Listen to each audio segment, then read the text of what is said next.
Sveiki visi susirinkę. Aš esu Milda Kvizikevičiūtė, viena iš parodos kuratorių. Ir šiandien pokalbis vyks anglų kalba, nes turime svečių iš Vokietijos ir Liuksemburgo.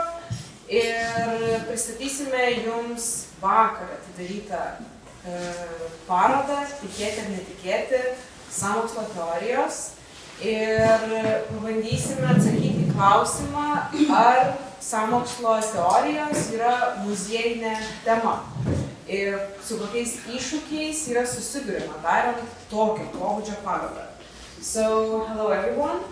I just presented the main event, and I would like to introduce our guests who came from Germany and Luxembourg.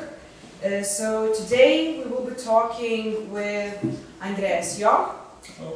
He came from Dalheim, from the museum that actually created the idea of the exhibition, and through Luxembourg it came to Lithuania. So Andreas is born in 1984. He studied medieval and modern history at the University of Gießen. Gießen. Sorry, in Germany, and the University College of Cork in Ireland. And after graduation, he worked at the German Historical Institute in Washington for 4 years. There he contributed to a research project on European immigration to the United States during the 20th century.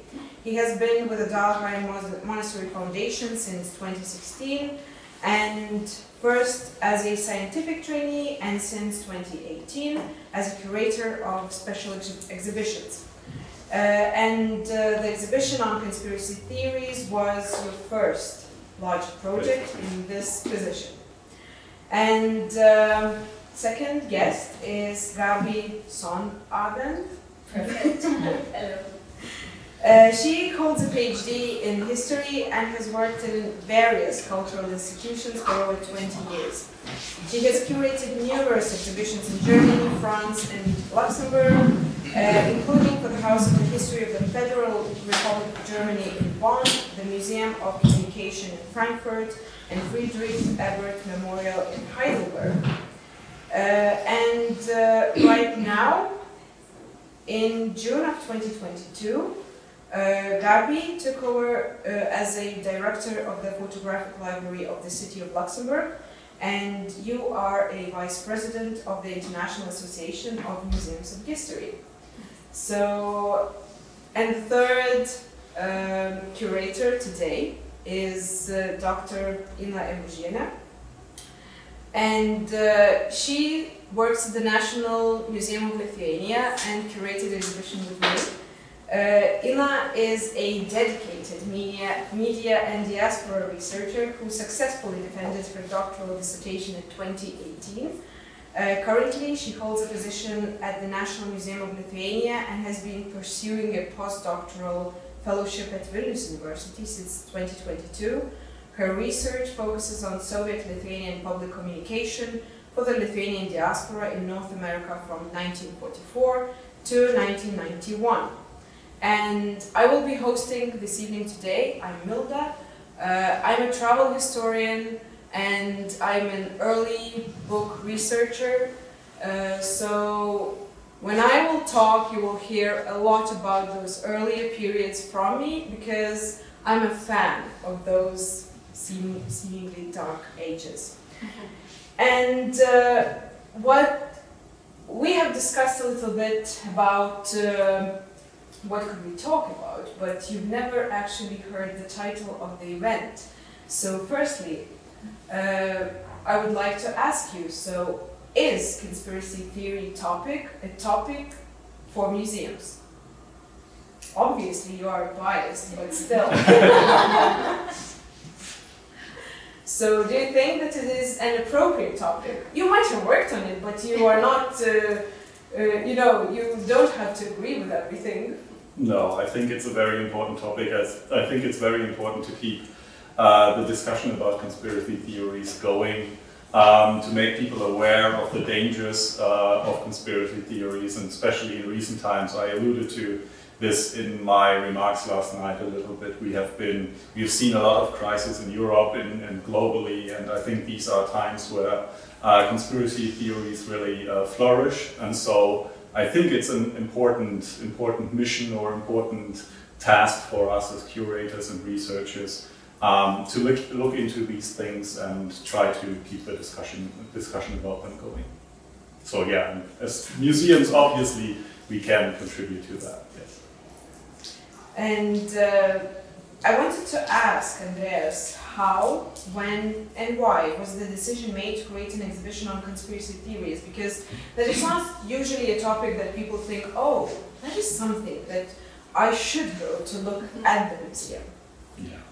No, I have to give a bit of a disappointing answer, I guess, because the decision was already made in 2015, and as you just mentioned, I started working at Dalheim, where the exhibition first was presented in 2019. I started working there 1 year later, in 2016, so I wasn't really involved in the first development of the concept for the exhibition. But to give you a general idea, we are a museum that has its core area of expertise in the history of the church, in life in monasteries, monastic culture. And we are always looking for topics that have a link to this core area of expertise for us, but also are relevant in current social and political debates, discussions, and therefore can garner a lot of interest from a diverse and broad public audience. And I think conspiracy theories fit this bill really well, because we have the strong connection between the church and conspiracy theories in the Middle Ages. There's these theories about witches, about Satan leading groups, leading plots against the church and against the Christian population. So there's this link to our area of expertise at the museum in Dalheim. And I think looking back at the history of the exhibition, things we just discussed, you had the pleasure of welcoming the German and the Italian ambassador yesterday. We were very excited to see that our head of state, actually, the President of the Federal Republic of Germany, became a patron for the exhibition in Germany. So I think that all of that and this long story, this long history of the exhibition that it has gone through is a testament to the importance of this discussion about conspiracy theories. And hopefully most of you, or at least some of you, already went to the exhibition before the discussion. And we will not be talking chronologically from the beginning to the end, to the end of times. You were working more on 20th century and Cold War conspiracy theories. Was it difficult? Because the period is not one of the easiest in history. Was it difficult, and what were the difficulties or challenges that you faced as a curator of that period, and what conspiracy theories how did you choose them, and how did you describe them, and what exhibits you thought that were very important to show to people talking about those theories?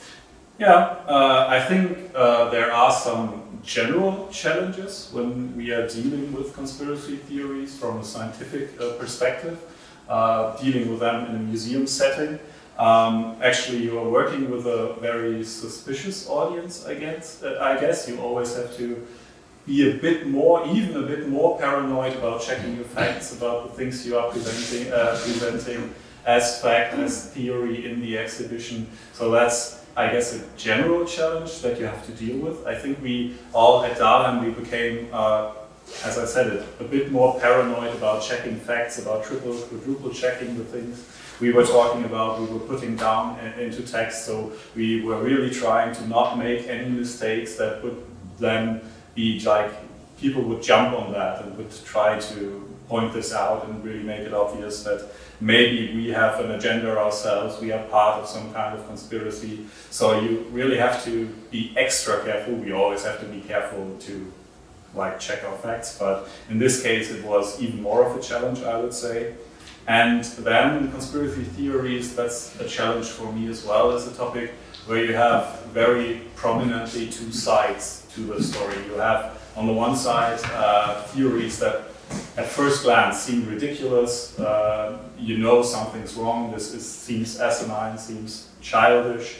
I don't know, if we talk about flat earth or things like that, you immediately become aware this can't be true. Why do people actually believe in this? And then on the other side, you have very serious, much more intricate theories that have caused a lot of trouble, have caused like tremendous loss of life when they became utilized by political parties, instrumentalized to actually make certain policies acceptable. And this is like the 20th century, as we talked about. My main area of focus in preparing this exhibition in Dalheim was actually the time period where this was most apparent. So in the 1930s and 1940s, obviously you have the Holocaust, you have the destruction of large segments of the population in the Soviet Union, and all of this is linked by the regimes in power to conspiracy theories. So they use conspiracy theories to make these policies, the genocide, acceptable to the population. And that, of course, is a challenge in then presenting these ideas, these theories. You really need to make sure that you contextualize every object. You need to make sure that you're not just reiterating the propaganda of the time. You always need to make people aware of the context, about the story behind the things you are actually presenting. I guess that's one of the major challenges in dealing with these conspiracy theories. Mm. And I forgot to mention that in Germany the exhibition opened in 2019. So then the exhibition traveled to Luxembourg. And 2020 happened. And how does it look and how does it feel to work on an exhibition during a pandemic? And what were the challenges that came from it? And have you found anything maybe helpful from that situation during the work on the exhibition? And did you include anything or exclude anything from the original concept due to pandemic and due to all of the restrictions that you might have had? Yes. I have to say maybe the talks about taking over the exhibition from Dalheim to the Luxembourg City Museum, where I was working at the time, started much earlier. I think maybe in 2015 already, or 16. I think right after you decided to do this exhibition, we were contacted by director Ingo Grabowski, and he presented the concept to us, and we really thought this is a very, very interesting subject and a very important subject that's also interesting for Luxembourg as well.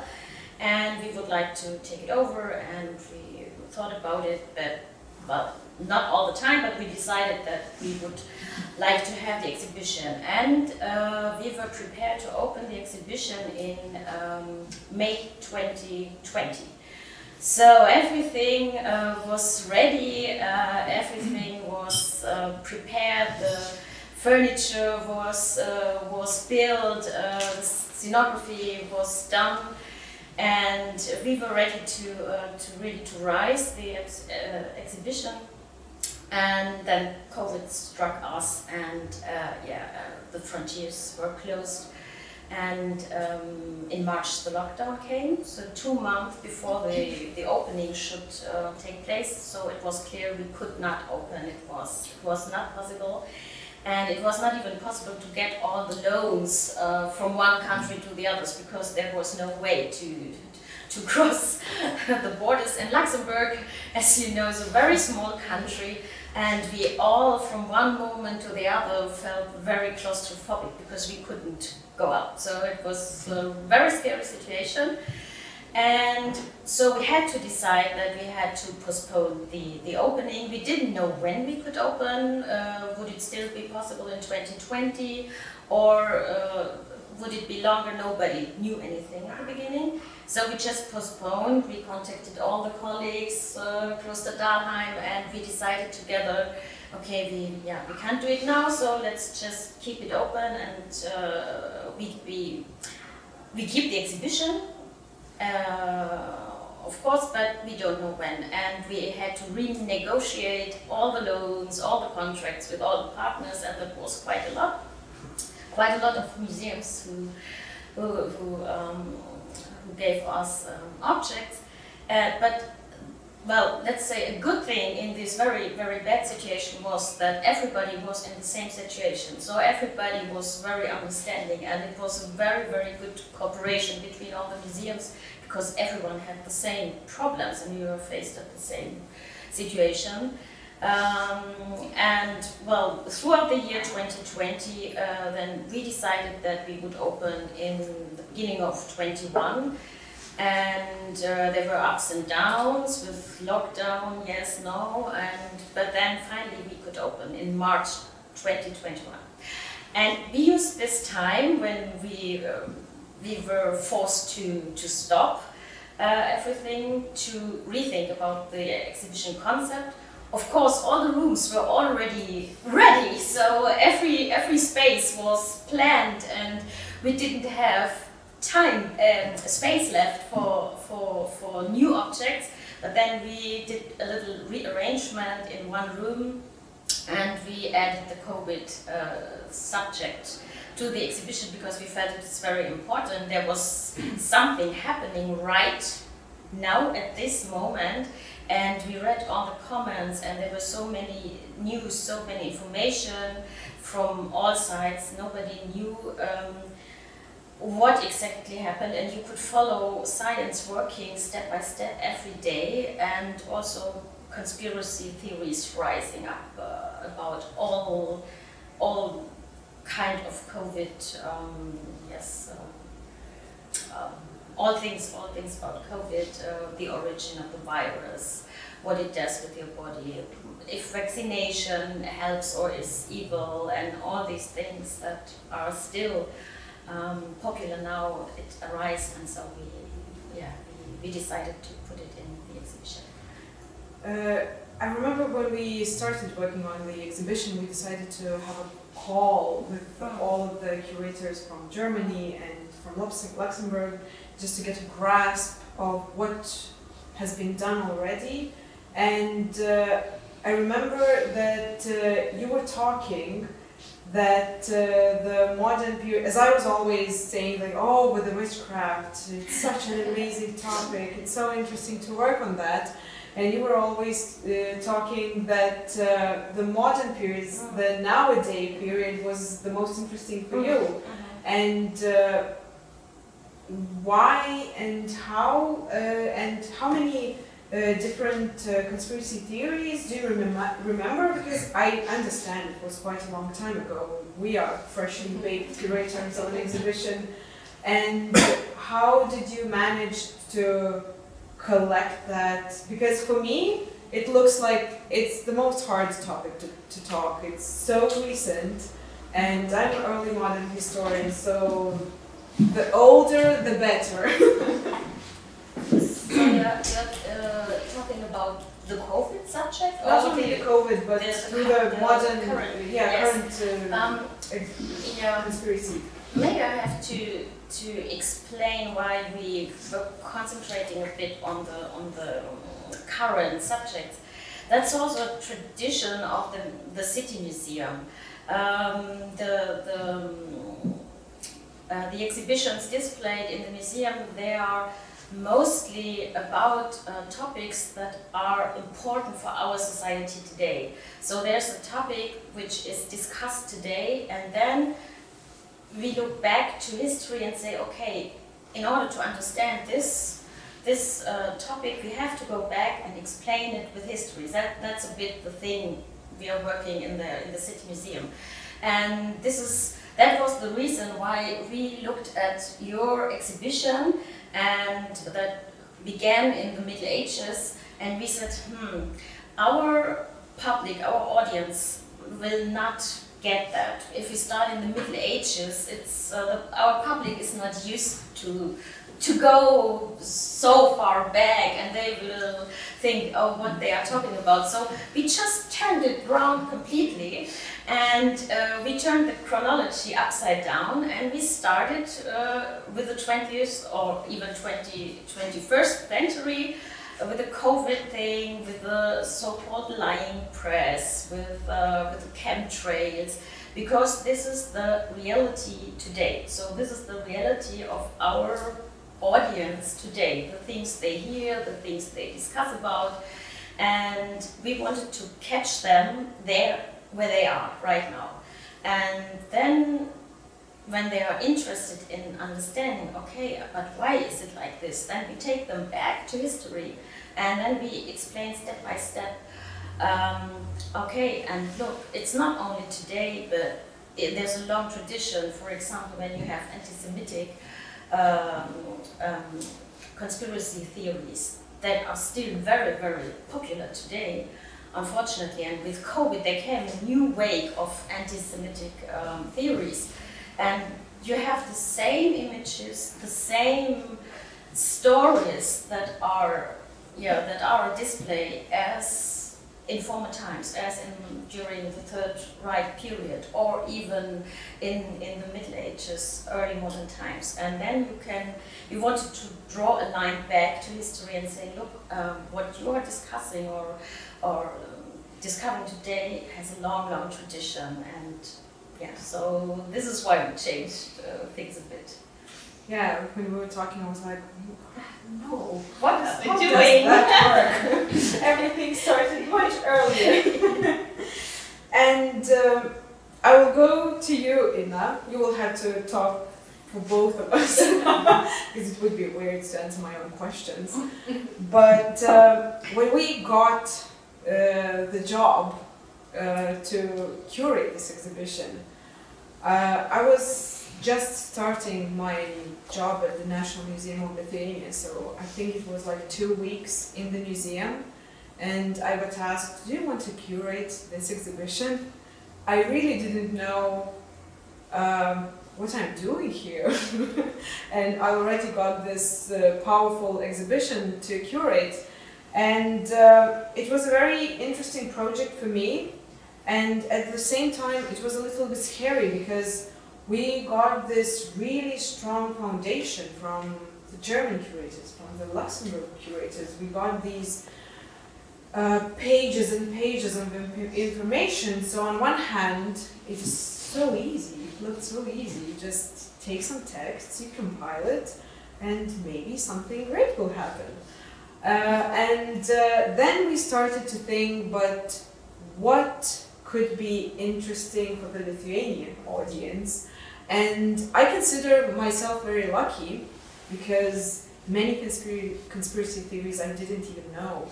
I heard a chemtrail term for the very first time in my life, and I was like, what is that? And Ina was explaining to me what is a chemtrail. I was like, do really people believe that? So maybe that's why for me it is easier to talk about the older periods, because it already happened, we dealt with it in some way. And how, Ina, could you tell how we worked and what was the idea of our adaptation of the exhibition?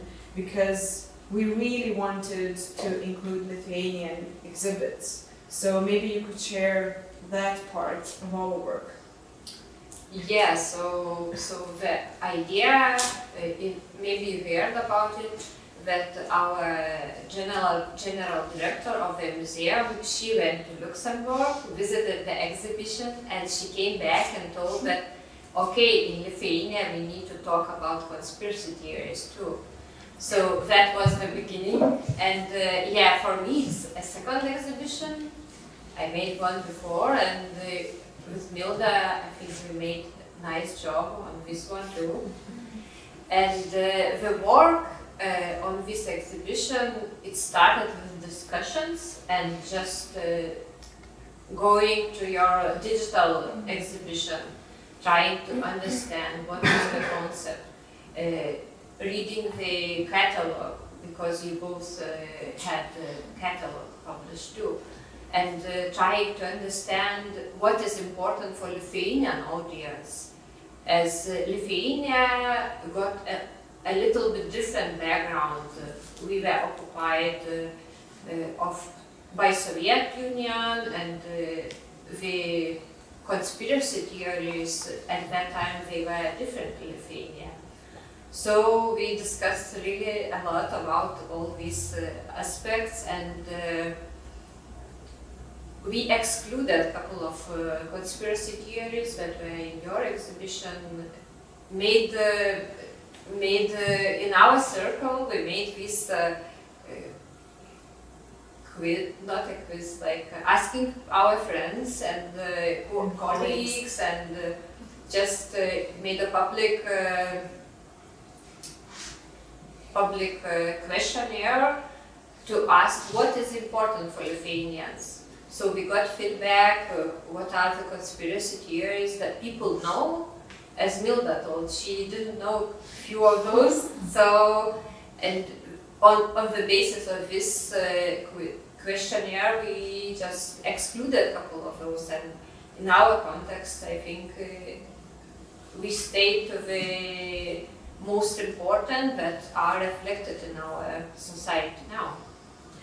And what was very important for us really to build on that Lithuanian context. So even when we were talking about early modern period, we tried to find those echoes of European conspiracy theories that traveled through books and to Grand Duchy of Lithuania, or in later periods, in 19th century, for instance, they also echoed to Lithuania.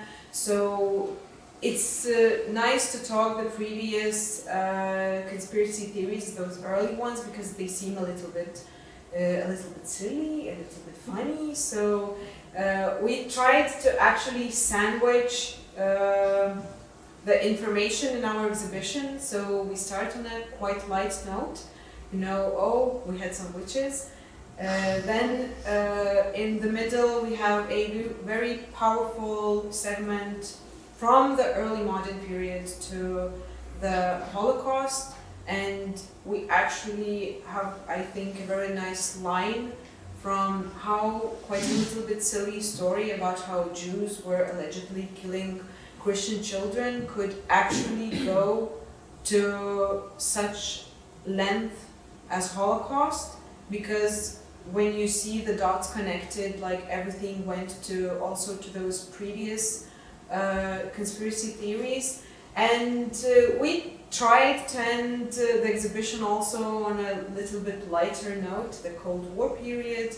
There are some also silly conspiracy theories which are actually relevant at this time, because there was a conspiracy theory about Colorado beetles, that they were bioweapons. And when we were working on the exhibition, the war in Ukraine broke. And we saw the same narratives, like there were mosquitoes and ducks that were created, that had brought genome that targeted only Russians and so on from Ukraine. So we actually saw how the circle of history, as cliche as it sounds, the circle of history is actually real. And we included one specifically Lithuanian conspiracy theory. We will talk about it a little bit later. Have you managed to find anything in Luxembourg, like specifically just created and made in Luxembourg? Well, that was a bit difficult, in fact, because of course our intention was to have as many objects and as many examples coming from Luxembourg as possible, and to find real Luxembourgish conspiracy theories. Well, we found some examples, some narratives that were kind of conspiracy theory, but well, not really, I have to admit, not hardcore conspiracy theories, but we found something, well, I found very nice. That was a fake conspiracy theory. And it was created by a Belgian professor of philosophy who explained to his students that Luxembourg, the country of Luxembourg, does not exist. And he's teaching in Belgium, so Belgium is next to Luxembourg, it's very close. And he explained to his students Luxembourg does not exist, it's only a construction of a capitalist and political elite in order to manage their financial transactions and to get power over the people who have to work there in this country. And he taught that in his normal seminars, and he brought examples that could prove this theory, like he was creating doubts about the country of Luxembourg, and he said, okay, but you know, the flag of Luxembourg, it's the same as the Dutch flag. Imagine, how could that be? I mean, that's not exactly right, because the color of blue is a bit different, but in fact it's very close. And the Great Dukes of Luxembourg, they are buried in Belgium. The Luxembourgish is a language, but the European Union does not accept this. It's not among the official languages. How could that be? Don't you, I mean, doesn't that not make you think about this country? And so he was going on and developing his theory, and then he asked his students, so at the end, do you believe that Luxembourg is a country that really exists, or is it a construct? And there were students who said, yes, I believe it. Okay, maybe it's not a country, it's... And so, okay, we were working together with this professor, and he made a film for us with this theory, and it was very funny. And just to show how a theory can be developed, and even a theory like this, which seems crazy, but if you find kind of proofs, or you find arguments, you can prove anything. And this is how conspiracy theory works. So it was not a real Luxembourgish conspiracy theory, but it was a good example coming from there, how these theories work. Interesting. Well, because we managed to find one conspiracy theory created in Lithuania about Lithuania and about Lithuanians. So I think for the most part people know who Darius and Giremas was, but who actually, why the plane that they flew crashed. Do we have an answer? According to conspiracy theories, it probably were German shooting to the plane. But the first conspiracy theory on this one was that German used the secret new weapon. Death ray. Yeah. Yeah, so it's this conspiracy theory, as you told, it is between the conspiracy theory and a little bit on the propaganda side. And usually the Cold War conspiracy theories, they were playing the game between the propaganda and conspiracy theories that were used to propagate some kind of ideas. Macartism means communism. And in our case, Darius and Girenas were the most vivid conspiracy theory that reached our times, were created during the Soviet time, and were aiming to the West, to the Germany, and to the free Lithuanians in the abroad countries. But I want to go to the second round of the questions because we talked a little bit about the making of the exhibition and what was interesting, what were the challenges that we might face. You, Andreas, have the longest retrospective that you can give because we just opened yesterday, so we are just still waiting for the reflections of the viewers of the exhibition. But what was the reaction in Germany to the exhibition and how people reacted. What were the expectations from your museum? Were you expecting some provocations or something like that? And how did everything went well? What should me and Dina and the National Museum of Lithuania should expect? I'm not sure what you have to expect. I mean, it's a pretty different situation. Dalheim is a very small place. I've said it, it's basically in the middle of nowhere. So it's a former monastery and it's been turned into a museum, and it's really a small place. In the local community, there's 174 inhabitants, I think. So, and the next bigger place, Paderborn, is about half an hour away. So we weren't really expecting demonstrations or protests at the museum.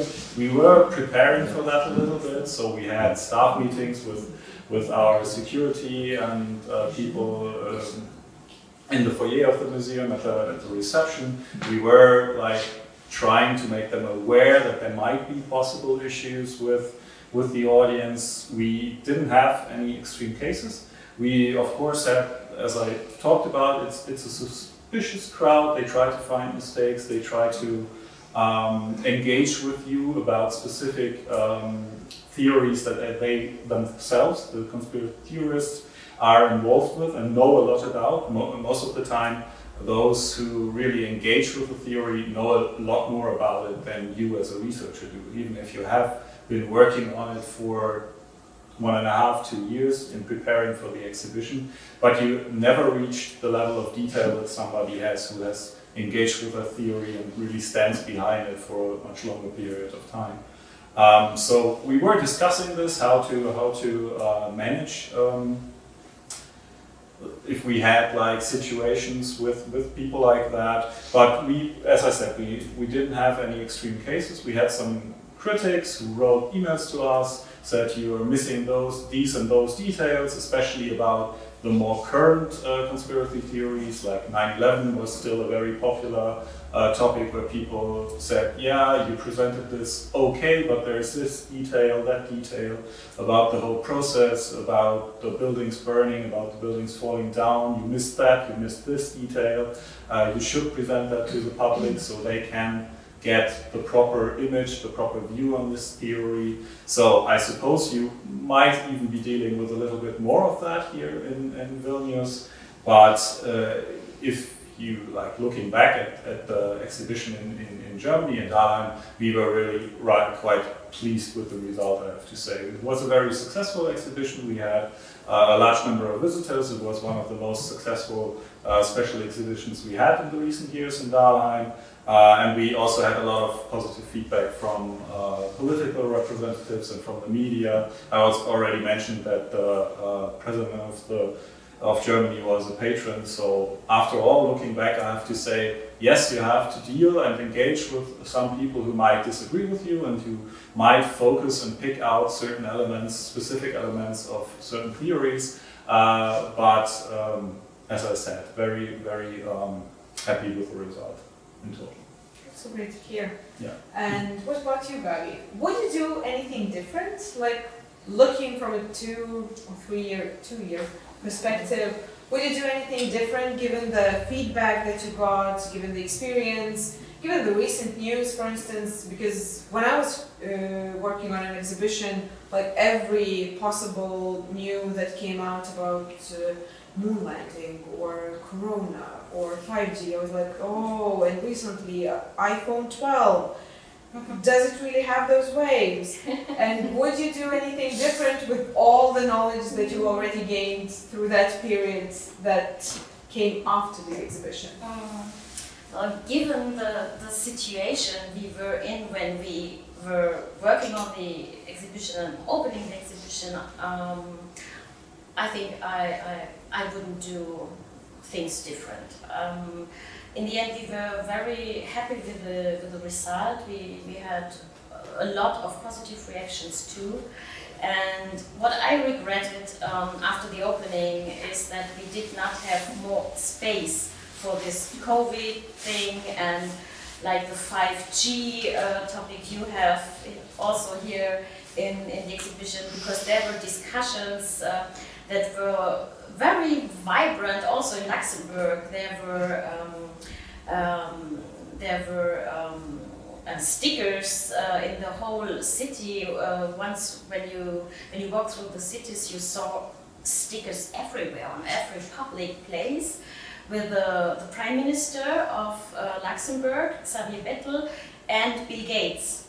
And it was a photo that was taken at, I don't know, a summit somewhere, maybe, and then there were the colors, the national colors of Luxembourg, and it was written "sold out?" question marks, like the Prime Minister sells the country to Bill Gates because Bill Gates is behind the vaccination and he wants to gain control over all us citizens and so on.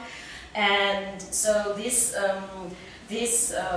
discussions were very vivid in the country at that time, and I would have loved to put even more focus on it and to discuss it more. But well, we couldn't, because as I mentioned before, the exhibition was ready.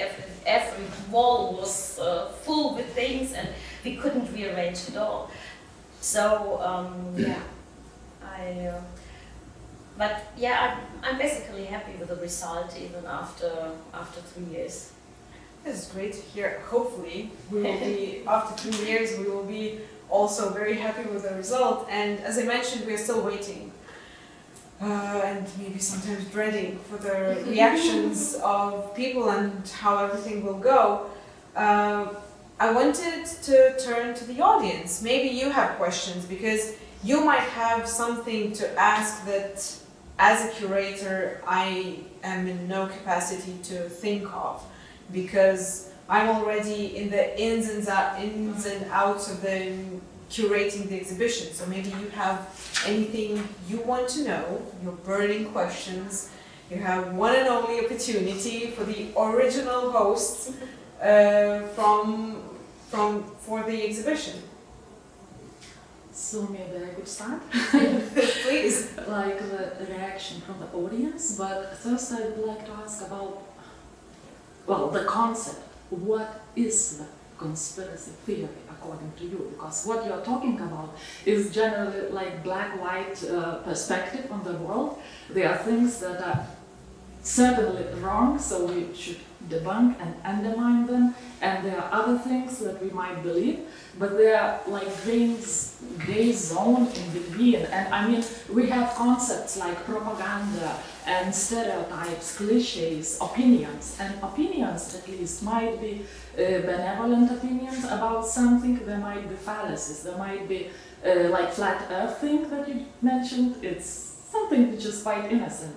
And there is Holocaust, and we all know what is that. So what is, when conspiracy begins? I mean, because some people might have wrong opinions, might have quite strong opinions on something which is wrong opinion, but it's still okay to have those, and opinions change like facts are changing. The science develops and we view those facts differently, like in 10 or 20 years we know something new, blah blah blah, and we change our minds. So what is conspiracy exactly in the context of all this? I think you mentioned a lot of important things about this. There is, I mean, it's really tough to clearly differentiate between all of this, because you always have the issue that there are real conspiracies as well. And we discussed in the team this problem quite a lot. How much do we want to talk about actual conspiracies? We know about a lot. I mean, a conspiracy is basically a group of people that make a plan to commit some crime, to commit some deed, and then they try to actually do it, and they are found out or they're not found out. That's a conspiracy. And then when people start thinking about something like this, you start thinking about there is a group of people that has a certain aim and is plotting to reach this aim. That's very abstract, but that's basically a conspiracy theory. Anytime somebody starts thinking about, having ideas about a certain group of people, of organizations that are somehow in the dark, nefariously, in secret, plotting to reach a certain goal or a certain aim. That's a conspiracy theory. Now, how you like put a value to that, how you decide if it's evil, if it's good, if it's not good, that's basically always in the perspective of the person dealing with that theory. And I mentioned that earlier, it's always a bit complicated. For a curator, we don't have to make, or we can't make that decision, as you said as well. Something that might have been a conspiracy theory 10 years ago might be an actual conspiracy in the future. We might find out that there is an actual conspiracy going on. Maybe at the moment we don't know. We don't have enough information to determine if it's a conspiracy or if it's just a conspiracy theory. And I would completely agree that conspiracy theory is not necessarily evil, but it is a tool that can be utilized and instrumentalized in a fashion that then turns this conspiracy theory into something very dangerous and in certain cases evil as well.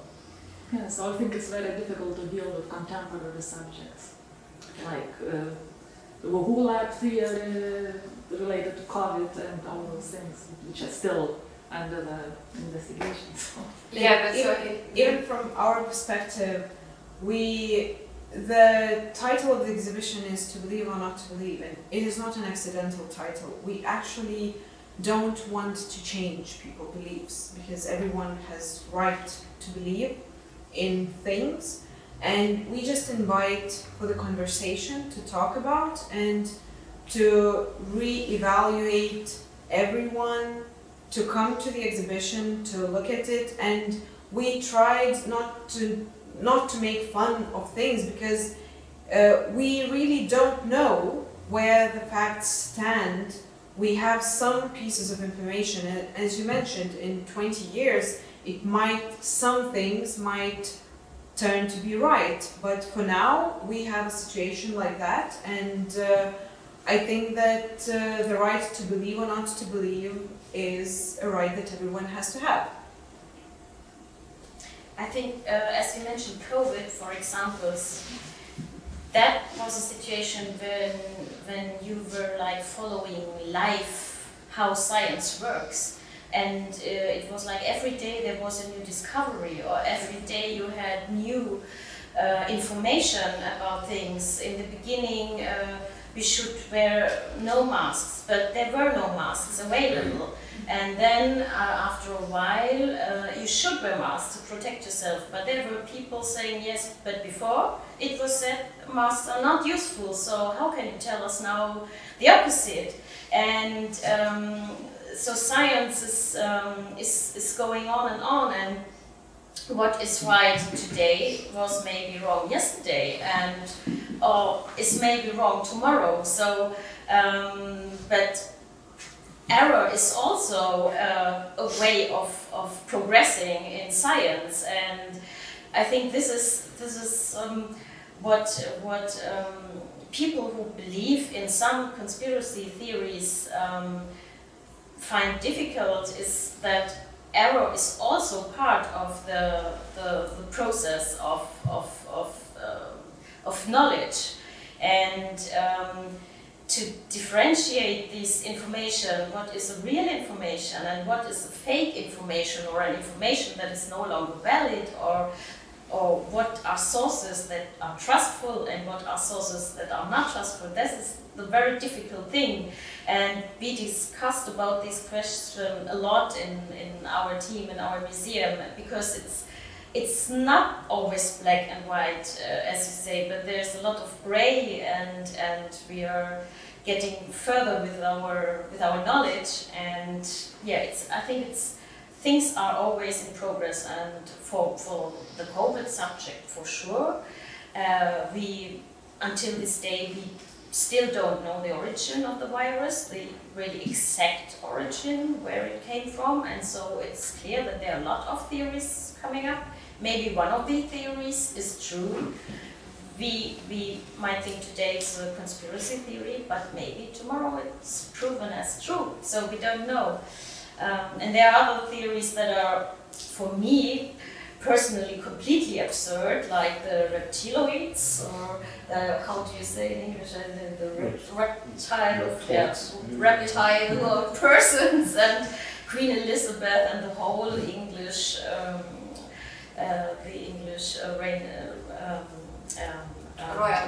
royalty, yes, they are all reptiloids, things like this. So that might be very strange for us, but there are also people who believe in this.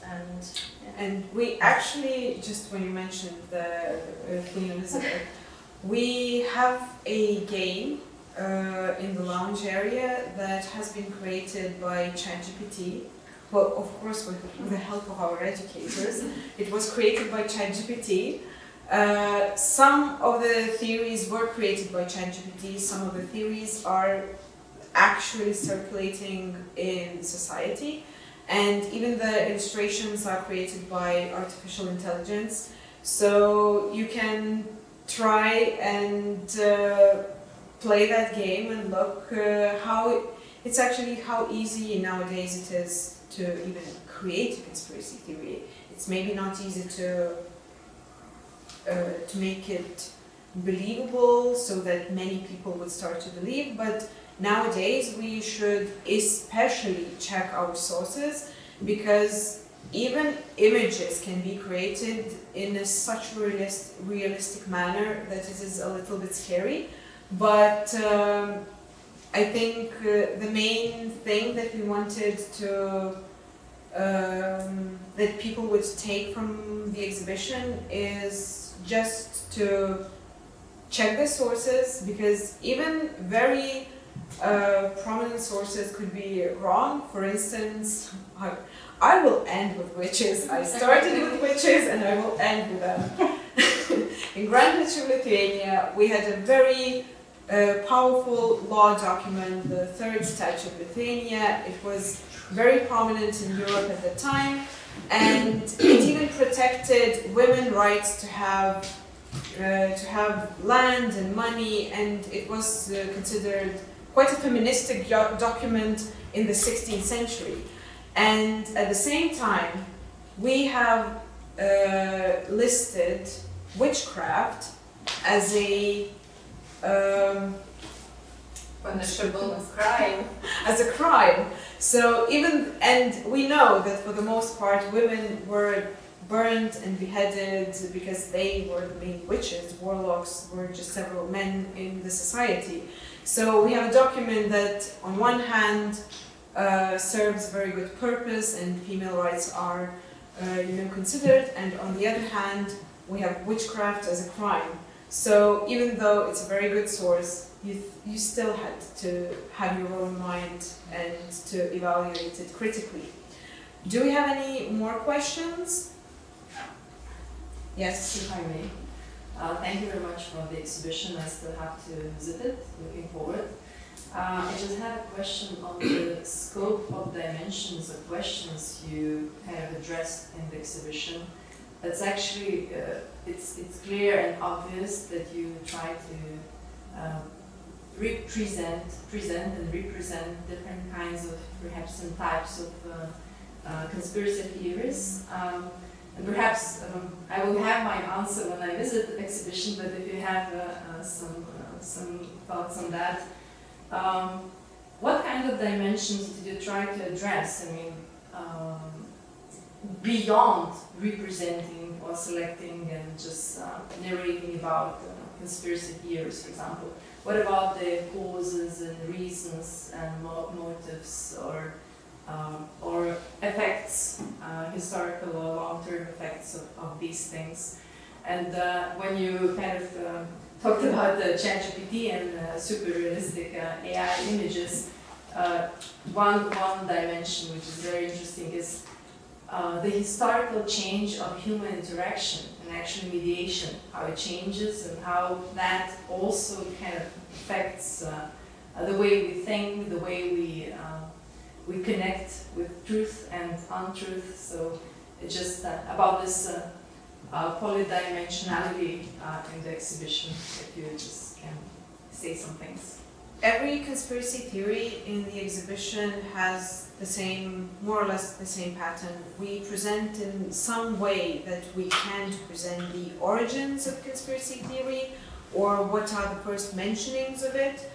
We present how they are disseminated in a society and what was the impact, or could be the impact for the potential social groups. So for instance, for women, for Jewish community. I think that the Jewish community is very prominent in the exhibition, because that is the most prominent result that we had in a society, the Holocaust.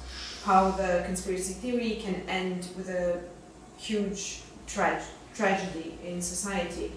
And when we talk about how those conspiracy theories were disseminated, when you go through the exhibition, you can actually see how we start with books and pamphlets, because that was the media that, of course, they traveled through the word of mouth, but they were printed in books, in textbooks, and if you would go to the last room, you would see how actually social media made a huge impact in this current age, and how those conspiracy theories can be spread in a very different speed, because earlier you had to print an actual book to sell it, and you had to have someone to read in Latin language and to understand that. And now, just with one press on your mobile phone, you can reach and you can spread those theories. Maybe you can add something? No.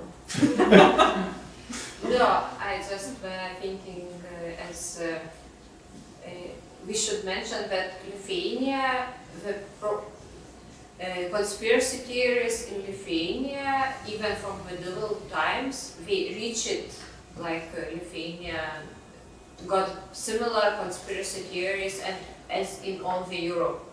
And now it's just a faster process. And on the other hand, when we were speaking with some journalists with Milda, we asked, now we got so many information. Like we got access to all the information we can find. And in this age, it's even more important to choose a few sources and to have your own opinion about things. Yeah. Elžbieta wanted to say something. Yeah, just on a lighter note, I wanted to ask if during all the process of research for the exhibitions, if there was any moment when you were researching in the dark hour of the night and you got sucked into the rabbit hole, and maybe there was a moment when you were like, maybe this is truth, you know, because you were talking about that some conspiracy theories do become reality. So yeah, did you ever have that moment of like, maybe? Please, maybe you can share. I think I mean, I had a moment like that when reading about and thinking about the JFK assassination, and that goes back to what we have said earlier. I'm pretty convinced we don't know, like we, the public, we don't know everything there is to know about the assassination. That still doesn't lead me to then start theorizing about who might have done it. I don't have the data, I don't have the information, but I'm pretty sure that there is more than we know. And there's still new documents being released, like in recent years and so on, and we can still learn more about what actually happened on that day. But yeah, I mean, I'm aware enough to then not start for myself to say this organization might be responsible, these guys were involved, or so on and so forth. But yeah, I'm sure, I don't know, maybe, but I think that happens to everybody. You start reading so much about a certain topic, and you start thinking about what is there more than we actually know, or might there be more to find out? And I think it's like you mentioned, and the idea came to my head, sometimes it's really important just to admit that there is no answer. Yeah. that I can choose now, especially in the new COVID, the roots of COVID. There is a few versions, and maybe there is not enough information to say yes, this is the one. I think that's it. As you said, the JFK and COVID, I think these are the subjects where you really think, okay, I would like to know more about it, because I think there is more to know, but we don't have access to this information that could tell us the whole truth, and that creates this space for the conspiracy theories. But for me, after a while, most of all throughout this COVID time, it was a difficult time in general, and then you are working with all these subjects day after day, and you're reading all these social media comments, and for me there was a moment when I really felt depressed about my work and about the things I'm dealing with every day, because it felt like I was torn into a dark world, like a world of depression, and all these conspiracy theories, they were so, it was not a world of happiness, because it's sad, it's dark, it's all about tragic, negative things. And at a certain point, I was happy that the exhibition was opened and I could move on to other things and not keep stuck in this world of these conspiracy theories. I just had nightmares, so I'm not sure if I had those realizations, oh, maybe it's real, but I just was so consumed by the work itself that right now I have a relief, and I hope that I will not dream, because sometimes you just get so sucked into the topic that you start to reflect on it in your dreams. So that was the worst part, I think, from the exhibition. And I see another one question. So yeah, it's a little bit risky question, but still I'll raise it. I'm curious, what is your relation in the context of the exhibition, of course, with religion? Because I was a little bit surprised by looking at the history of church, and you as analyzing all those relationships in medieval thinking, and like the woman's role and woman as a witch, and also they had rights on the other hand.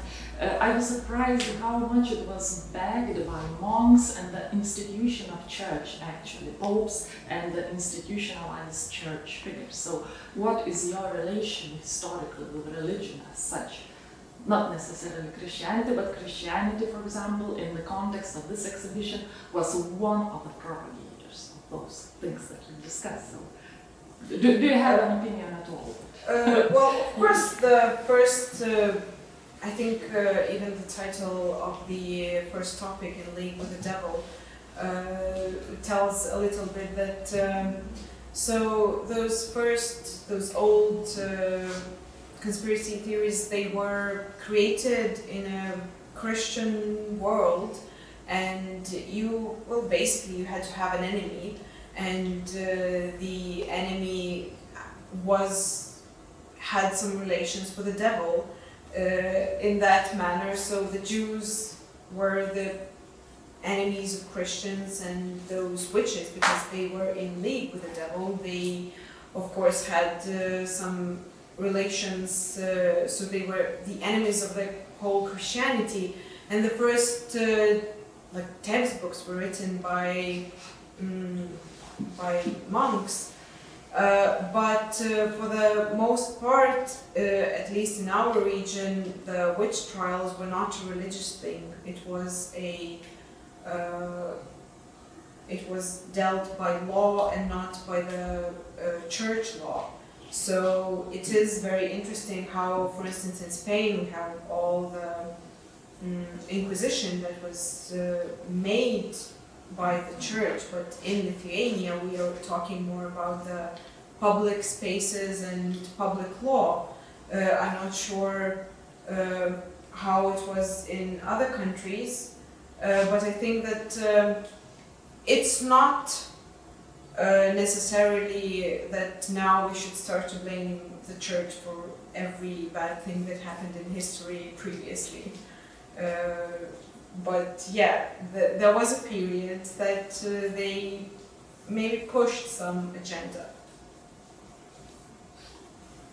Yeah, all religion traditions and institutions do have dark history, not just Christianity, so it's ambivalent kind of. Yeah.